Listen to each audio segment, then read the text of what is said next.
Hello guys, welcome to Redditor's Revenge. Here we post amazing revenge stories daily. And if you want more content like this, please do subscribe to the channel and stay tuned with us. Moving on to today's story, which is an update of my previous post, part 2 of the story. And if you haven't seen the part 1, please check it out, link is in the description. Now characters in this story. OP, 35M who lost his son when he was 28. Sammy, OP's son who deceased at the age of 3. OP's wife F30. David, OP's brother 36M. David's wife F30. And OP's mom F70. My brother is now suffering from what he did to my family. I suspected that my brother was the one who burned down the field, but my wife knew for certain. The signs started showing themselves several months after my son's death. Due to pride and not wanting to be around him, I refused to take his offer of work in the field. I had enough savings to live on for a few months while I tried my hardest to come up with a plan. As for my field, I had tried planting on it several times, but there was no yield. I just hoped that one day the soil would be okay so that I could start planting again. Unfortunately, I had to let go of my workers as there was no more work for them. After paying them the little I could, I was very broke. My brother flourished as his fields were not affected. He took over the contracts that I had in the past and soon built his contacts while I felt like a failure. After my son's death, the police came and questioned everyone. They said that it was clear that the field had been burned by someone. I told them that my number one suspect was my brother because we had not been getting along for several months now. He acted innocent as he would never do that, and he said that he was not a murderer. Unfortunately, he had an alibi for the day. There was a supplier from out of town who confirmed that he had a meeting with him. They said they would keep investigating, but months passed and we heard nothing from them, so we came to terms with the fact that we would never get justice. My brother David forgave me for suspecting him and offered his support, but I did not think that the investigation should have ended there. Even the village council did not feel as if he was the one, and they ignored my requests to put him on trial in our village. Every time I saw him, I was overcome with anger. There was a possibility that I was in this mess because of him, but I hoped that my brother was not the one who was responsible.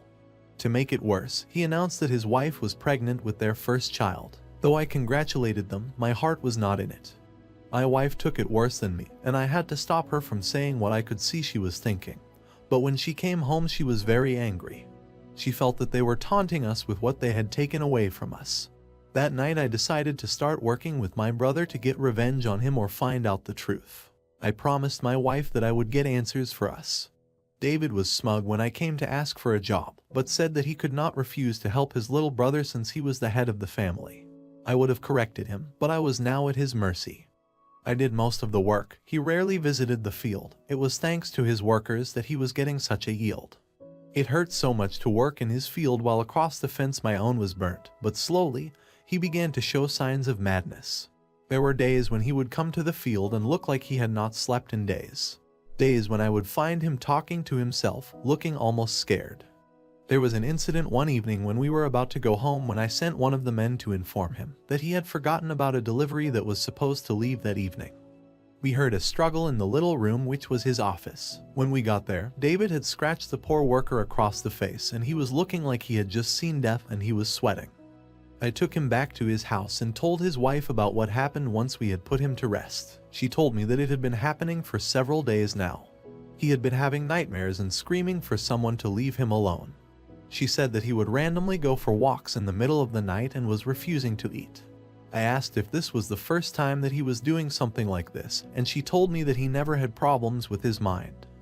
As the days passed, he got worse. He seemed to have gotten lost somewhere else. I was sitting with him in his office one day when he looked at someone and started talking. But I could not see the person that he was talking to. He was telling the person to leave him alone and saying that he did not know what they wanted him to do. Then he started screaming that he was burning. My brother fell to the ground and started acting as if he was on fire. I quickly ran to get the workers and show them. This was the closest to him admitting the guilt I had gotten. It now came together in my mind. He was seeing Sammy, which was why he could not sleep and was talking to himself all the time. But when I came back with the worker to show him what I found, my brother was looking normal. Then, he started going to church, which is strange for him because he has never been religious. My wife and I went to see him on one of those days when he was not feeling well. She was blunt with him and told him that he was experiencing this because he was guilty, but he needed to confess. But his willpower was so strong that in that state he denied burning down my field and killing my son. But my wife was confident that he was going to lose his mind soon enough, and there was nothing to stop him from confessing and getting arrested. His wife was now at an advanced stage of pregnancy and was due on any day, and he was so excited for his first child. He still refused to admit the truth of his crimes and told us to go and seek closure somewhere else. This frustrated my wife, who admitted to me one day that she wanted to end him. She said that she felt so much pain whenever she saw him breathe while our son was no more. As an African man, I believe in superstitions, as you have probably guessed by now. As my sister-in-law's pregnancy progressed, my wife visited my brother even more. It got to a point when he banned her from his house, but she has one message from him every day.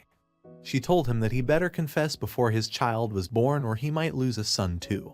She told him that her heartbreak as a mother was something she could not control, but she was going to forgive him if he confessed. But he was stubborn and insisted that he was not the one responsible, and that she was mad. His wife went into labor days after that, and the whole family went with her to the hospital. My mother was the peacekeeper at the time and forced my wife and me to go with them to the hospital. From the beginning, there were complications and they had to do a C-section. My wife told him that he had a chance to confess now, otherwise she could not control karma. But he insisted that he had done nothing wrong and she was just backward with her superstitions. A few minutes later, he was told that there was a low chance that they would both survive. There was a sudden shift in him, and as if we were dreaming, he confessed that he was the one who burned down the field. He pretty much screamed it and begged us for forgiveness and to let his child live, but there is nothing that we could do. His child's life was in the hands of the hospital. My mother disowned him right there and told him that he deserved to rot in prison for his actions. There was chaos as he begged us to forgive him. My wife told him that she had already forgiven him, but she just needed him to admit to what he did so that we could get closure. A while later, the doctor came back with news about the mother and child. Unfortunately, his baby did not survive the operation and his wife was now in a very critical condition. He let out a cry similar to the one that my wife did when we lost Sammy. Now he knew the pain we went through when we lost our child because of his desire to ruin my field. He fought the doctor who was telling him that he could not see his wife yet and went into the room. We followed and saw him holding his baby in his hands while crying like a baby. It was a high-risk pregnancy, and that was why his baby did not survive the surgery. He begged God to bring his child back to him, but my brother did stop not crying. His wife was lying unconscious on the bed and seemed to have aged years. The whole situation was heartbreaking and I could not watch it anymore, so I left. I did not want the baby to die. He was innocent and did not deserve it. But that was the difference between him and me. He took my child away from me, and nature had repaid the debt by taking his child away from him. Now he understood what real pain felt like, but it was too late. Though he confessed, he had not shown remorse until he thought that he was going to lose his son. Therefore, I did not believe that he deserved forgiveness or to be my brother. A part of me hoped that it was not him, even though the evidence was staring at me in the face. He might have said that it was an accident, but surely there was a chance for him to save my son while the fire was starting. He claimed that he regretted the fire and was now seeing my son every day in the months following, but that was not enough for him to confess. He was used to getting away with anything he did, and he did not want to take responsibility for his actions. The last time I spoke to him as my brother was the day they laid his son to rest. At least he had a body to bury. We had to salvage for ashes from a tree. I told him that from that day on, he was dead to me. He was going to spend the rest of his life remembering the pain that he felt just like I would, but my son's death would also be on his head. I told him that I would never forgive him till the day I died. I gave him a chance to confess to the crime or my mom and my wife would turn him in. The very next day, he turned himself into the police. He confessed to everything that he had done and admitted that it was an accident. But he was not okay in his head. Throughout the trial, he would start speaking to himself and crying out my son's name. A psychiatric evaluation revealed that he was not mentally okay and it was highly unlikely that he would return to normal. His wife did not know that he was the one who burned down the field, but once she found out, she blamed him for her son's death. She said that the bad luck he had been carrying led to the complications in her birth. One day we woke up and she was gone and I have not heard from her since then. I hope that she finds healing from the loss of her baby. As for him, he got a couple of years in prison but was out in a year because he was mentally ill and required help from a mental facility. But because of what he had done, the family members decided that he was no longer part of the family and I was the rightful heir. All of the lands were returned to me, and soon the burnt field soil was fertile enough for me to grow plants. That season's yield was unlike any I have ever seen before. My wife believes that it was because Sammy had finally gotten justice for what happened. I planted another tree of his favorite fruit on that same spot so that I will never forget the son that was taken away too soon. As the days passed, we began to heal, and 2 years after Sammy's passing, my wife gave birth to a beautiful baby girl. It is now 5 years later, and David is staying with my mother.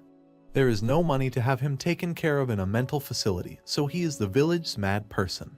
Even though he escaped justice, his mind is in a prison of its own. He used to have a brilliant mind capable of coming up with solutions to any problem in seconds, but now it is like his mind is broken. He has gotten so thin that the skin hangs by his bones, even though my mother feeds him often. He leaves and comes back for weeks on end, but no one knows where he is. On some days he knows who he is and who we are and begs for me to forgive him. I have forgiven him more times than I can count, but he has shown no sign of improving.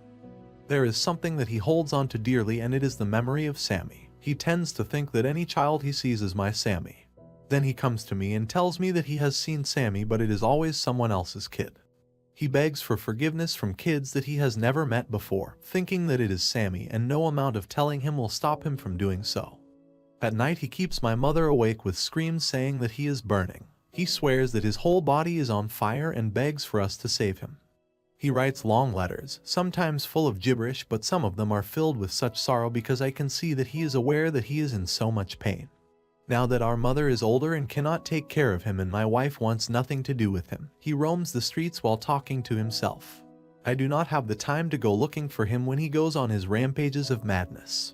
He walks as if he is carrying the whole world on his shoulders and says that he is tired. In one of his letters, he wrote about wanting to commit suicide but saying that Sammy would never let him. But I do not believe that it is my Sammy who is tormenting him. It is his guilt and his mind turning against him and making him relive what he has done. Just a few days ago, the groundsman at the cemetery found him lying on my son's grave. He had no clue how he even got there, and for the rest of the day, he was back to normal but not quite. He did not remember the feud we had. He thought that we were still loving brothers. His son's death is yet another thing that torments him day and night.